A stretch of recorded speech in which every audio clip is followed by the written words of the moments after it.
Perfeito, e a gente vira a página agora para falar sobre a pandemia, uma fala que a Ana inclusive destacou agora há pouco aqui no programa e a gente traz em detalhes para você essa declaração importante. Veja só, nesta sexta-feira o primeiro-ministro da Itália, Mário Draghi, afirmou que a vacina chinesa utilizada no Chile não é adequada para combater a pandemia, em uma referência à Coronavac. De acordo com a agência ANSA, a fala ocorreu durante uma coletiva de imprensa em Bruxelas, na Bélgica, depois de 2 dias de reuniões entre os líderes dos 27 Estados-membros da União Europeia. Disse Draghi, abro aspas, discutimos sobre os vários tipos de vacinas e a constatação foi que a vacina russa Sputnik ainda não conseguiu e talvez jamais conseguirá a aprovação da Agência Europeia de Medicamentos. E a vacina chinesa, que nunca fez o pedido e que, em todo caso, a EMA nunca aprovou, mostra que não é adequada, vendo a experiência no Chile para enfrentar a pandemia. Fecho aspas, repito, declaração do primeiro-ministro italiano Mário Draghi. Fiuza.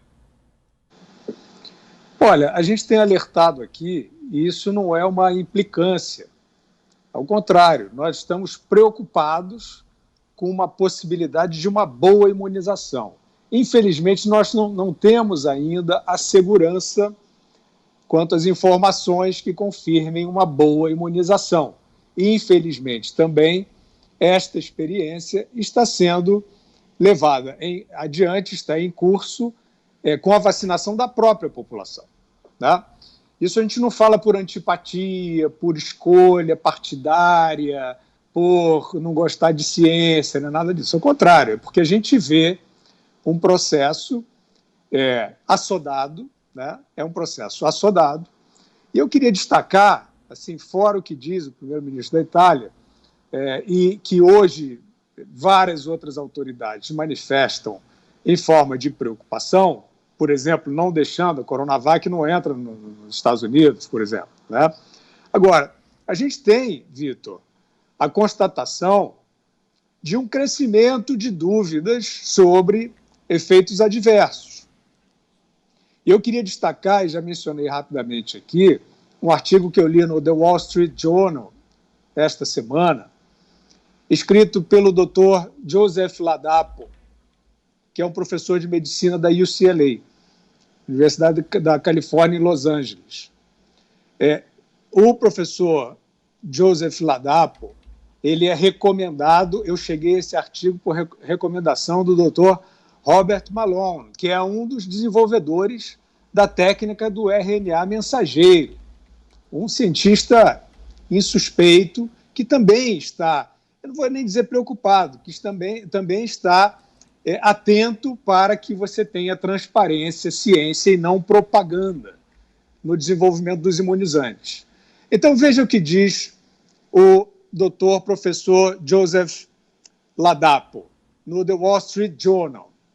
Ele diz que as autoridades sanitárias estão errando ao não apresentar com toda a amplitude e a expressividade as dúvidas sobre efeitos adversos das vacinas. Nós temos dito isso aqui não porque a gente seja chato, porque a gente queira marcar uma posição na pandemia. É porque isso é um fato preocupante. Então, todos os registros que nós precisamos do comportamento dessas substâncias no corpo humano indicam que os dados e as certezas são incipientes, estão em formação. Então, por exemplo, no texto do professor Joseph Ladapo, repito, professor de medicina da UCLA, ele diz que está faltando honestidade. Né? Ele está se referindo às autoridades sanitárias e à comunidade científica também como um todo. Então, ele cita um relatório feito pela Agência de Medicina da Noruega, trazendo uma experiência de vacinação. Eu não vou dar o nome da vacina para não parecer que eu estou fazendo campanha contra alguma empresa, mas é uma vacina dessas que são mais conceituadas, que tem a técnica do RNA mensageiro e que trouxe num grupo de 100 idosos, numa clínica de idosos, trouxe indícios de possibilidade de óbitos de em torno de um terço deles. Né? Isso não é uma afirmação anti-vacina, absolutamente. Nem é uma pista de que essa vacina esteja exterminando pessoas. Isso é um dado que precisa de estudo, que precisa de averiguação, que a proteína spike, né, que é uma parte desta técnica do RNA mensageiro e que se espalha pelo corpo e que tem um certo grau de toxicidade, precisa ser estudada. Como isso está acontecendo, como as pessoas estão reagindo, né, à implantação desta técnica. Isso precisa de estudo. E, infelizmente, não houve o estudo suficiente, os anos de estudos que nós estamos acostumados a ver no desenvolvimento de imunizantes desta vez, por conta de uma premissa que eu acho discutível, mas quem tem que achar são esses né, capacitados, credenciados cientistas, e muitos deles acham que o ciclo de estudos não foi suficiente, foi curto, e que essa premissa, né, de uma emergência, não, vamos vacinar, porque esta ideia, a vacina, o nome vacina não quer dizer nada, tem que ser vacina boa. Mas que, não, a gente chega aqui com 6 meses, né, que foi o primeiro ciclo de estudos, 6, 9 meses, a gente chega aqui a uma projeção razoável e o custo-benefício vai valer a pena. Não sabemos se está valendo. O comportamento da população, tanto em relação à eficácia quanto em relação à segurança das vacinas, ainda não deu a demonstração cabal de que está valendo a pena e falta estudo. Então, eu citei aqui um documento, um artigo publicado num jornal de credibilidade importante, de um professor ligado a uma instituição importante, preocupado com a falta de transparência em relação ao que está acontecendo com os vacinados. Esses dados não estão devidamente tabulados, não estão devidamente apresentados. E isto, segundo o professor Joseph Ladapo, é um erro importante das autoridades que pode colocar em risco a população em relação aos efeitos que as vacinas têm sobre elas e que não são conhecidos ainda. Zé. Olha, as vacinas, elas apresentam no momento como única porta de saída, eu acho que não há dúvida sobre isso, né?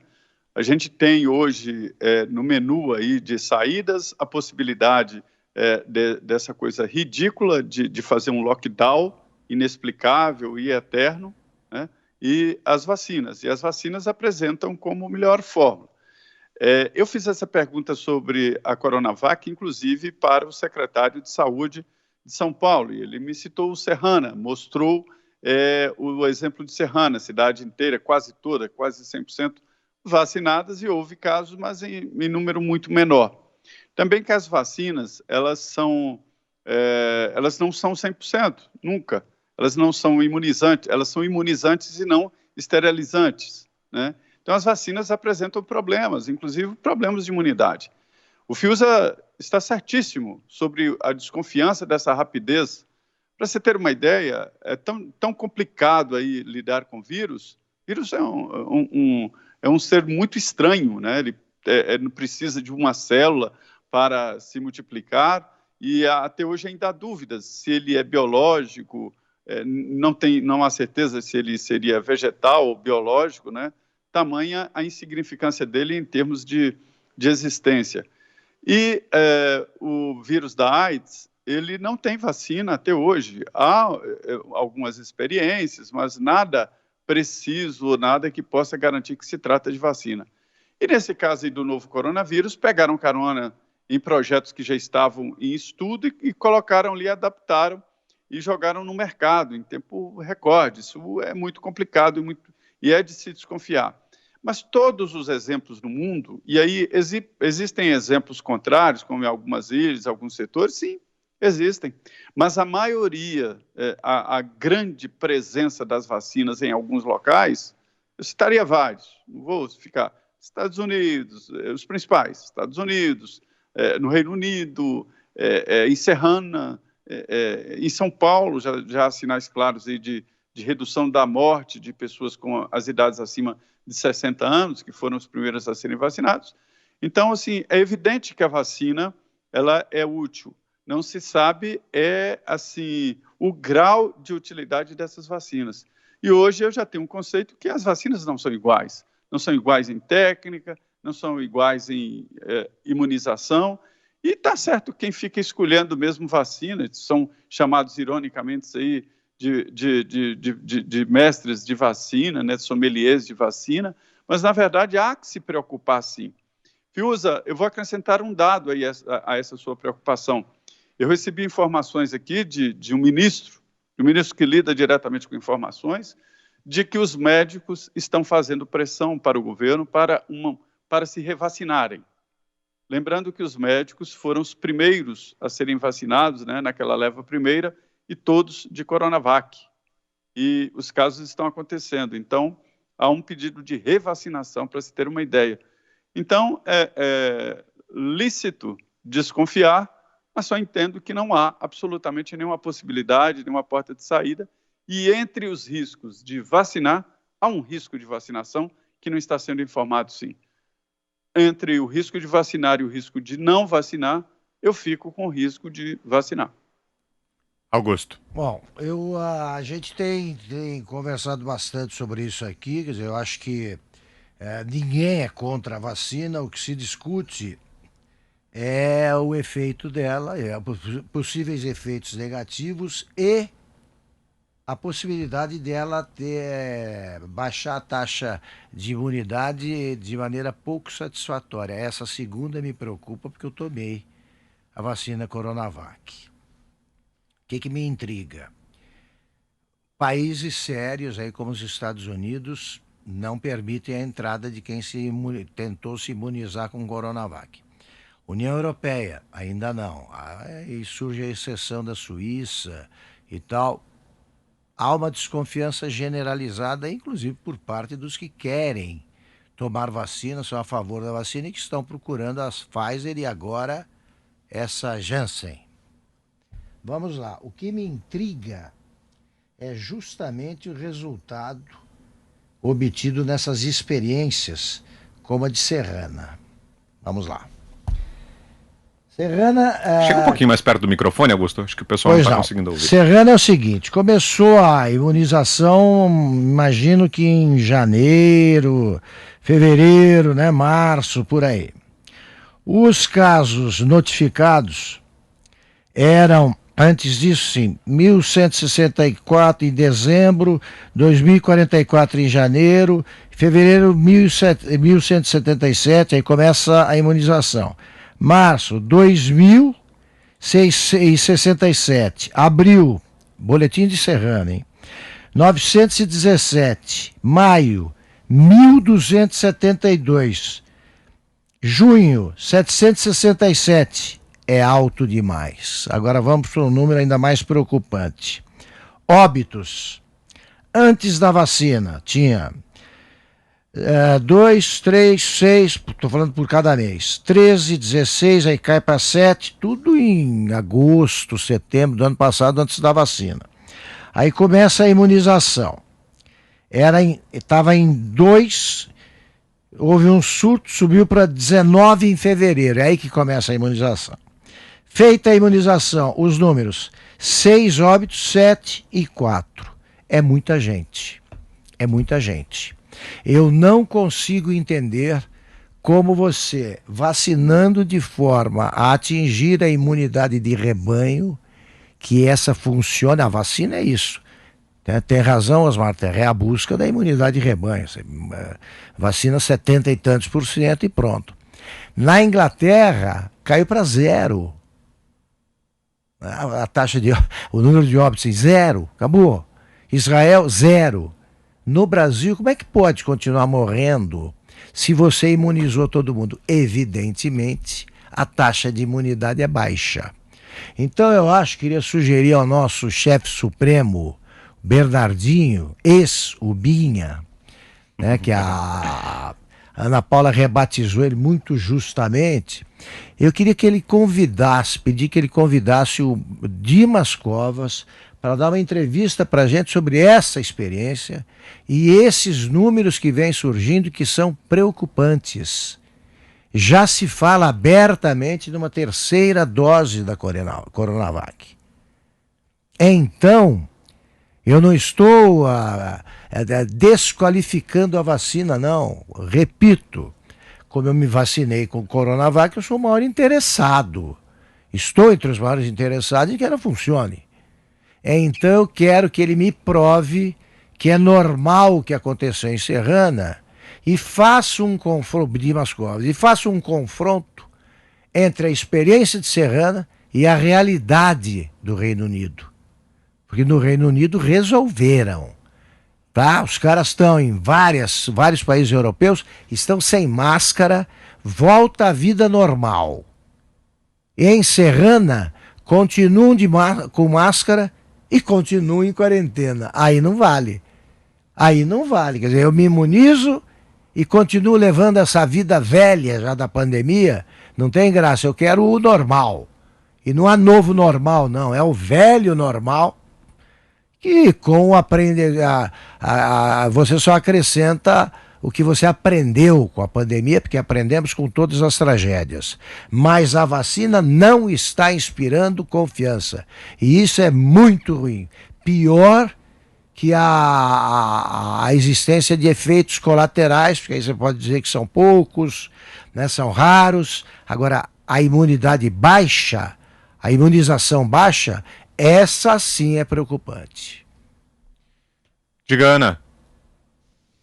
Esse é um ponto muito importante, né, que a gente vem pedindo transparência aqui, porque a população precisa saber se a eficácia da Coronavac é 98%, como o governador de São Paulo, João Dória, disse, o próprio Butantan também chegou a afirmar isso, ou se é 70%, ou se é 20%, se é 40%.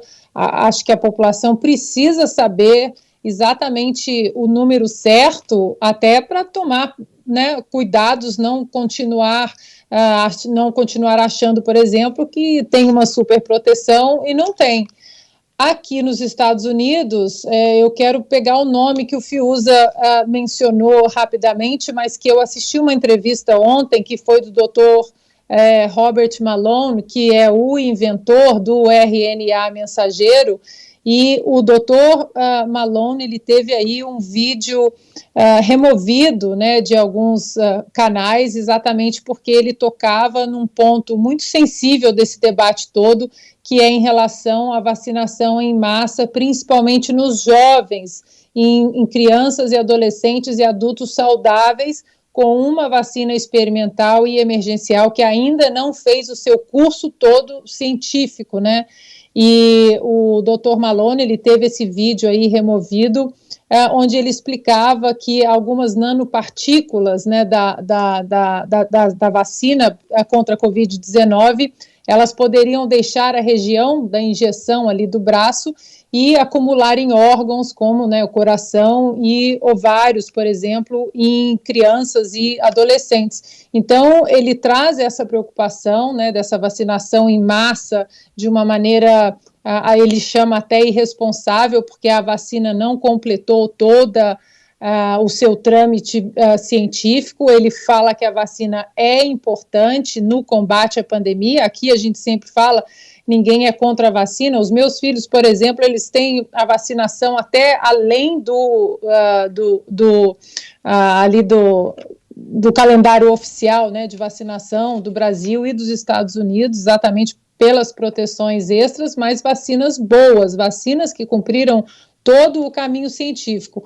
O Dr. Martin Kulldorff, também epidemiologista, professor de medicina de Harvard, que também trabalhou em vacinas a vida toda, durante aí 30 anos, dentro de Harvard, ele diz que essa falta de transparência é muito preocupante, porque está trazendo uma hesitação que não é saudável para as pessoas em relação às vacinas, e aí até de um modo geral, e que isso é muito ruim. A humanidade precisa de vacinas, mas vacinas boas. Então, essa é uma preocupação aqui dos Estados Unidos. O próprio CDC teve reunião essa semana e constatou que alguns casos de miocardite em jovens rapazes do sexo masculino, aí entre 14 e 22 anos, podem estar ligados à vacina da Pfizer. A OMS atualizou a sua diretriz em relação à vacinação em crianças e adolescentes abaixo de 18 anos e não recomenda mais. Isso tudo aí a gente não pode entrar numa espiral de silêncio, fingir que não está acontecendo. Hospitais do Canadá e de Israel também estão preocupados com esse número grande de miocardite em rapazes, em adolescentes saudáveis. Então é preciso que a gente debata isso com muita responsabilidade, porque a vacina não é a panaceia, né, da pandemia, é mais uma ferramenta, principalmente ali